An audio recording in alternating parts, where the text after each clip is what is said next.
오늘 이 시간 함께 살펴볼 말씀은 신약성경 마태복음 16장 24절에서부터 27절까지 말씀입니다. 마태복음 16장 24절에서부터 27절까지 말씀, 저와 여러분이 한 절씩 교독하도록 하겠습니다. 제가 먼저 읽겠습니다. 이에 예수께서 제자들에게 이르시되 누구든지 나를 따라오려거든 자기를 부인하고 자기 십자가를 지고 나를 따를 것이니라. 누구든지 제 목숨을 구원하고자 하면 잃을 것이요 누구든지 나를 위하여 제 목숨을 잃으면 찾으리라. 사람이 만일 온 천하를 얻고도 제 목숨을 잃으면 무엇이 유익하리요? 사람이 무엇을 주고 제 목숨과 바꾸겠느냐? 인자가 아버지의 영광으로 그 천사들과 함께 오리니 그때 각 사람이 행한 대로 갚으리라. 아멘. 오늘 우리가 살펴보는 마태복음 16장은 우리가 잘 알고 있는 것처럼 베드로의 믿음의 고백이 나오는 장입니다. 그런데 오늘 우리는 베드로의 믿음의 고백에 대한 내용을 살펴보기보다는 그 이후에 일어나게 되는 사건과 그것에 대한 예수님의 말씀이 주는 은혜를 함께 나누기를 원합니다. 어느 날 예수님은 제자들에게 물으셨습니다. 사람들이 나를 어떻게 생각하는지 말입니다. 그러자 제자들은 사람들이 예수님을 세례 요한, 엘리야, 예레미야 그리고 선지자 중에 한 사람으로 여긴다라는 말을 듣게 됩니다. 이것이 보여주고 있는 사실은 지금 사람들이 예수님을 선지자로 알고 있었다라고 하는 점입니다. 이것을 들은 예수님은 또다시 제자들에게 물으셨습니다. 이번에는 다른 사람들의 생각이 아닌 제자들의 생각을 듣기를 원하셨습니다. 그때 우리가 아는 대로 베드로는 예수님을 향해 주는 그리스도시요 살아계신 하나님의 아들이라고 대답했습니다. 이것은 예수님이 누구신지에 대한 정확한 표현이었습니다. 그리스도라고 하는 말은 죄 가운데 있는 인간을 구원하실 분이시며 비록 지금은 인간의 몸을 입고는 있지만 실제로 살아계신 하나님이심을 나타내고 있는 말이었기 때문입니다. 예수님은 이렇게 고백했던 베드로를 칭찬하시면서 마태복음 16장 17절에 이를 내게 알게 하는 이는 혈육이 아니요 하늘에 계신 내 아버지이심을 말씀하셨습니다.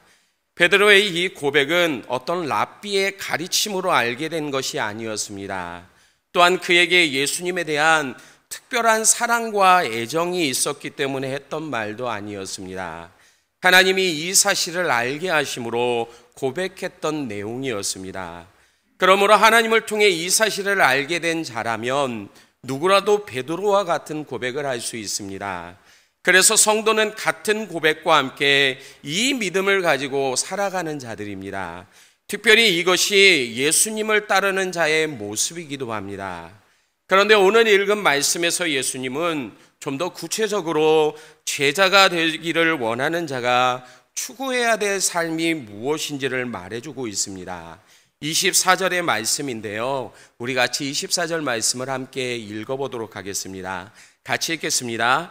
이에 예수께서 제자들에게 이르시되 누구든지 나를 따라오려거든 자기를 부인하고 자기 십자가를 지고 나를 따를 것이니라. 아멘.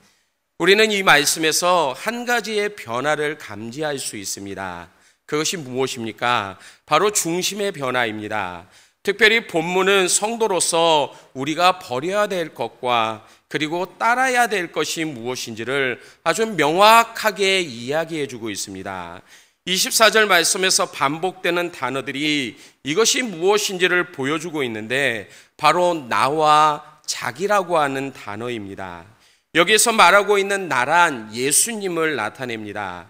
그리고 이 단어를 통해 누구든지 예수님을 따르기를 원한다면 반드시 그가 해야 될 일이 있음을 말해주고 있습니다.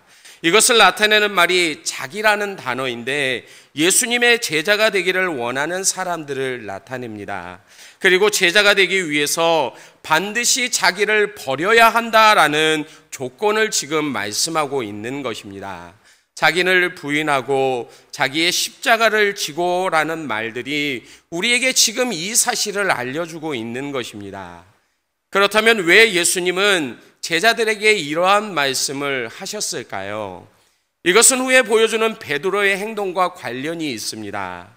우리는 복음서에서 다른 제자들보다 유독 베드로가 예수님의 물음에 답변하는 장면들을 자주 보게 됩니다. 예수님이 비유로 말씀하실 때 그 의미가 무엇인지를 물어보았습니다. 또한 예수님이 무리를 걸어오실 때에도 그는 자신도 무리를 걷게 해달라고 예수님께 요청하기도 했습니다. 오늘 말씀 앞에서도 내가 누구냐라고 하는 물음에 그는 대답했습니다. 그런데 잠시 후에 예수님은 곧 있으면 자신이 죽게 될 것이라는 말을 처음으로 제자들에게 하십니다. 21절에 자기가 예루살렘에 올라가 장로들과 대제사장들과 서기관들에게 많은 고난을 받고 죽임을 당하고 제3일에 살아나야 할 것을 제자들에게 나타내셨습니다. 그러자 듣고 있던 베드로는 22절에서 예수님을 향해 항변했다라고 성경은 기록하고 있습니다. 항변하다라는 이 말은 다른 말로 표현하면 예수님의 말씀에 항의하다, 세번역 성경에서는 대들다라는 뜻으로 번역하고 있습니다. 이것이 예수님의 말씀에 대한 베드로의 태도였습니다.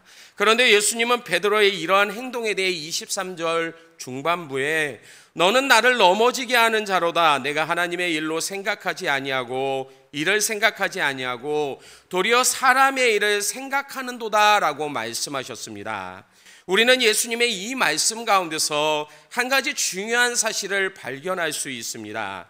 그것은 비록 우리가 하나님의 말씀을 통해 예수님을 알고 있지만 세상의 것에 몰두할 때 그분이 가진 능력을 제한해버릴 수 있다라고 하는 사실입니다. 또한 우리의 생각을 나의 평안과 안전 그리고 성공과 번영이라고 하는 목표에 고정시킬 때 희생과 섬김을 향한 하나님의 부르심을 잊어버리게 된다라는 사실을 나타내주고 있습니다. 왜 그렇습니까? 이것이 우리가 사는 세상이 가지고 있는 모습이기 때문입니다. 또한 사람들은 모두 다 이 세상을 사랑하고 있습니다. 사람들 모두가 세상에서 일어나고 있는 일들에 많은 관심을 보입니다.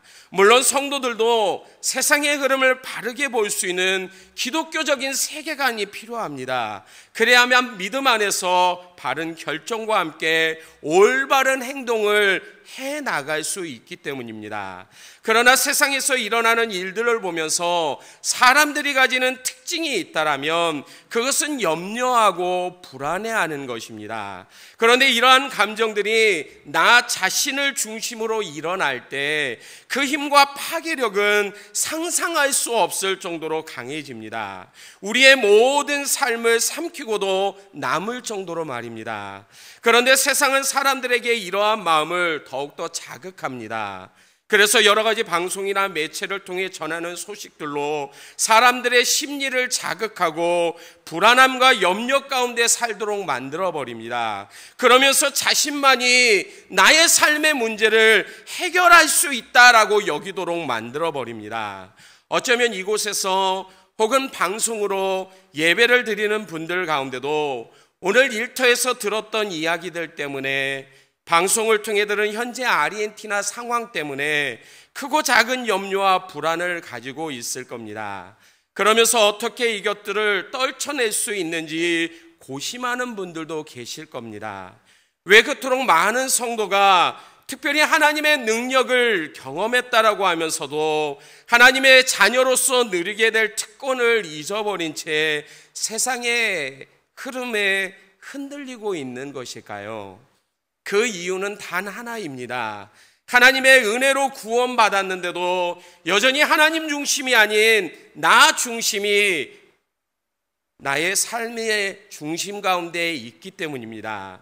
그리고 이렇게 살고 있기에 너무나 쉽게 세상과 타협하는 모습이 지금 우리 가운데 나타나고 있는 것입니다. 야고보는 이런 우리에게 야고보서 1장 16절과 17절에 이런 말을 합니다. 내 사랑하는 형제들아 속지 말라. 온갖 좋은 은사와 온전한 선물이 다 위로부터 빛들의 아버지로부터 내려오나니 그는 변함도 없으시고 회전하는 그림자도 없으시니라. 아멘.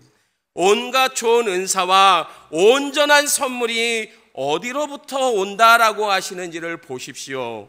이 모든 좋은 것들이 우리가 타협하라고 하는 세상에서 오는 것이 아니라 위에 계신 하나님으로부터 온다라고 지금 말하고 있습니다.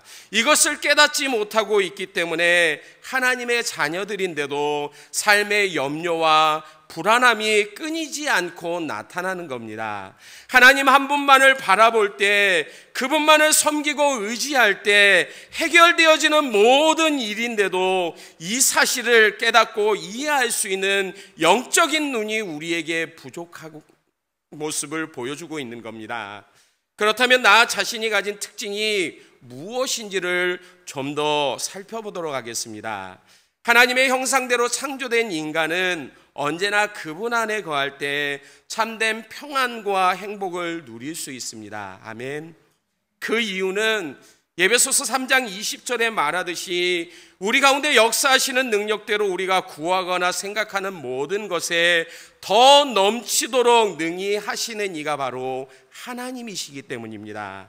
그래서 이러한 모습을 가진 우리가 부족하고 연약해질 때마다 하나님을 찾고 구한다면 우리 안에 또 다른 은혜를 베풀어 주십니다. 하나님, 내 속에 들어오셔서 나를 충만하게 하소서, 내 속에 정한 마음을 창조하시고 정직한 영을 새롭게 하소서. 이렇게 구할 때 주님은 구원의 즐거움으로 우리를 회복시켜 주십니다. 또한 우리 안에 자원하는 심령을 주셔서 온전히 주님만을 바라볼 수 있도록 인도하여 주십니다. 이것이 하나님의 형상대로 창조된 인간이 그분 안에서 누리게 되는 복됨입니다. 그런데 자신만을 중심으로 사는 삶이 이 모든 은혜의 삶을 깨뜨려 버렸습니다. 나의 삶뿐만이 아니라 아름답게 창조된 온 세상까지 황폐해지도록 만들어버렸습니다. 그래서 로마서 8장 22절에서 말하듯이 피조물이 다 이제까지 함께 탄식하며 함께 고통하는 일들이 벌어지고 있는 겁니다. 게다가 죄, 어둠, 그리고 비참함과 불행 같은 유사한 모든 종류의 악함과 연약함이 계속해서 우리 가운데 발생하고 있는 것입니다. 그렇다면 예수님이 우리를 구원하기 위해 행하신 일을 온전히 이해하기 위해서라도 더욱 나 자신이 갖고 있는 약함과 이 안에서 추구하려고 하는 것들이 무엇인지를 제대로 인식할 수 있는 모습이 우리 가운데 있어야만 합니다. 먼저 나만을 위하는 삶의 결과는 자신의 전 삶에 영향을 미칩니다. 모든 것을 자기 중심에서 살피고 생각하기 때문에 더 큰 것을 기대하거나 바라볼 수 없게 됩니다. 우물 안에 있는 개구리처럼 말입니다. 밖에는 자신이 상상할 수 없는 더 넓고 놀라운 세상이 있는데도 알지 못합니다. 이것이 자신을 중심으로 살아가는 자들이 보여주는 특징적인 모습이기도 합니다. 이들은 모든 일을 자기 위주로 그리고 자기의 상황과 조건 안에서만 생각하려고 듭니다. 그래서 이것을 벗어나는 일들을 기대하지도 생각하지도 못하게 되는 겁니다. 하나님 자신이 정하신 계획과 뜻대로 모든 것을 이루고 계시는데도 그것을 알 수가 없습니다. 심지어 가장 작은 나의 삶조차 그분께서 인도하여 주시는데, 그리고 삶의 평안을 누리고 있는데도 나만을 바라보고 있는 이 삶 때문에 이러한 은혜를 경험하지 못하고 있다라는 사실입니다. 앞으로 자신이 당하게 될 고난에 대해 말씀하셨던 예수님께 베드로는 다른 사람들은 다 주님을 버려도 나는 절대로 주님을 버리지 않겠노라 라고 자신 있게 말을 했습니다. 그렇게 말했던 그가 정작 예수님이 잡히시고 신문당할 때 그곳에 있던 여종에게 너도 예수님의 제자다라는 말을 듣게 됩니다. 그러자 그가 보여주었던 모습이 무엇이었습니까? 절대로 예수님을 버리지 않겠다라고 했지만 자기를 위해서, 자신의 목숨을 위해서 예수님을 부인하고 버리는 모습을 보여줍니다. 이것을 통해 자기를 부인하지 않고서는 절대로 예수님의 제자가 될 수 없음을 오늘 우리 가운데 보여주고 있는 것입니다. 어쩌면 우리가 신앙생활을 하고는 있지만 그 속에서 여전히 하나님의 은혜를 경험하지 못하고 있는 이유도 우리 주님이 아닌 여전히 나만을 바라보고 있기 때문에 나타나는 결과일 수도 있습니다. 그런 우리에게 다윗은 시편 60편 1절에서 나의 영혼아 잠잠히 하나님만 바라보라 라고 말하고 있습니다. 그리고 이것을 통해 나의 구원이 오직 하나님으로부터만 나온다라는 사실을 알기를 원하고 있습니다. 그렇다면 지금 우리의 모습은 어떻습니까? 나만을 바라보고 있기에 그분의 사랑과 은혜 그리고 그분의 능력조차도 모르면서 이 세상을 살아가고 있지는 않으십니까? 이처럼 자기중심의 삶은 자신의 삶 전체에 영향을 미치게 됩니다. 나 중심의 삶이 영향을 미치는 또 다른 곳이 있는데 그것은 내 주변에 있는 다른 사람들입니다. 다른 사람들이 뭐 그리 중요해 나만 좋으면 되지라고 생각하는 분들 어쩌면 우리 가운데도 있을지 모르는데요. 그러나 이것은 예수님을 따르는 삶과는 거리가 먼 것입니다. 주님은 우리에게 세상의 빛과 소금이 되라고 하셨습니다. 그런데 자신만을 위하는 삶은 내 안에 주신 주님의 빛과 소명을 드러내기보다는 오히려 그것을 감추어 버립니다. 그래서 아무도 그것을 보지 못하도록 만듭니다. 그런데 주님은 마태복음 5장에서 불이 켜진 등불을 말 아래에 두지 않고 등경 위에 드는 이유에 대해서 이렇게 말씀하셨습니다. 집안 모든 사람들이 이 빛을 볼 수 있도록 하기 위해서다라고 말입니다. 이 말은 모임 중에 예수님을 믿는 단 한 사람만 있어도 당연히 그 안에서 그리스도의 향기가 뿜어져 나오고 믿음으로 사는 것이 무엇인지를 보여줄 수 있음을 나타내고 있는 말입니다. 하지만 나 중심의 삶이 이 모든 것을 망쳐버립니다. 자신의 십자가를 지고 나를 따르라고 하시는 말씀처럼 주님을 향한 겸손과 복종 가운데서 그분을 따라야 하는데도 자신이 가진 능력을 다른 사람들 앞에 과시하거나 보여주는 용도로 사용하려고 듭니다. 게다가 심한 경우에는 더 이상 다른 사람을 신경 쓰지 않고 나만 즐거우면 되고 나에게만 유익이 있으면 된다라는 식의 모습을 보여주기까지 합니다. 지금 우리 주변에서 일어나고 있는 모습들처럼 말입니다. 우리 주님 이 땅에 오신 목적이 무엇이었습니까?